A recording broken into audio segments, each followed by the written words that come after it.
The Vanishing Hour. The clock on the dusty office wall read 11:40 p.m. Detective Ryan Hale sat in his dimly lit apartment nursing a glass of whiskey when his phone buzzed on the table. The caller ID was unknown. He hesitated, then answered. A distorted voice whispered, "Detective Hale, you have 20 minutes to stop a murder. The victim's name is Grace Holloway. Good luck." The line went dead. Hale bolted upright, adrenaline wiping away the alcohol-induced haze. He had no idea who Grace Holloway was, but he wasn't about to ignore the call. A setup? A prank? Or something far worse? His instincts screamed at him to move. He grabbed his coat, gun, and badge, then pulled up Grace Holloway's name in the police database. 34 years old. A journalist. Address, 212 Willow Street. A journalist. That meant trouble. 11:42 p.m. Hale jumped into his car, tires screeching as he tore down the rain-slick streets of downtown Chicago. He dialed dispatch. "This is Detective Hale. I need units at 212 Willow Street ASAP. Possible homicide attempt."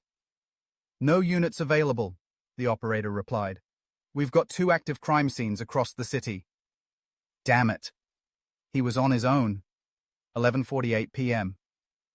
He pulled up outside a brownstone apartment, heart pounding. A single light was on inside.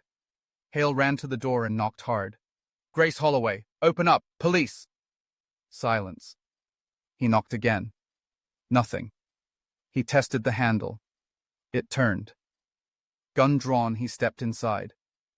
The living room was cluttered with papers, a laptop open on the coffee table, displaying classified documents.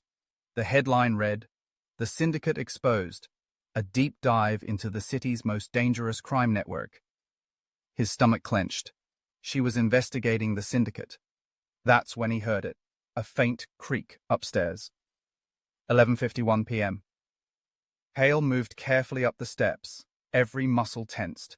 A single door at the end of the hall was slightly ajar. He nudged it open with his foot. A woman sat tied to a chair, mouth gagged, eyes wide with terror. Grace Holloway. Behind her, a figure in all black raised a silencer-fitted pistol. Hale fired first. The man jerked back, clutching his chest as blood bloomed across his shirt. He staggered, gun clattering to the floor, and collapsed. Hale rushed to Grace, ripping the gag off. "Who sent you?" she gasped. "I got a call," he said, cutting her ropes. "Someone wanted me to find you." Her hands trembled as she rubbed her wrists. "Then we have a problem. Because the syndicate doesn't warn their targets, they finish the job." 11:54 p.m. Hale's phone buzzed. He glanced at the screen. "Unknown number." He answered. The distorted voice spoke again. "You were never supposed to get here in time, Detective." Then came the click. Hale barely had time to react before the explosion rocked the building. 11:55 p.m. Fire. Smoke. Debris rained from the ceiling as the second floor caved in. Hale grabbed Grace's arm and pulled her toward the window. "We have to jump!" he shouted. She hesitated for half a second, then nodded. Together, they crashed through the glass, tumbling onto the fire escape just as the room behind them collapsed in flames. 11:58 p.m. Coughing, Hale helped her down to the alley. Sirens wailed in the distance. Grace's face was streaked with soot, her breathing ragged. "They knew you'd come," she whispered. "This wasn't a hit, it was a warning." Hale's mind reeled. Who tipped him off? Who wanted him here? His phone buzzed again. He answered. The voice was calm this time.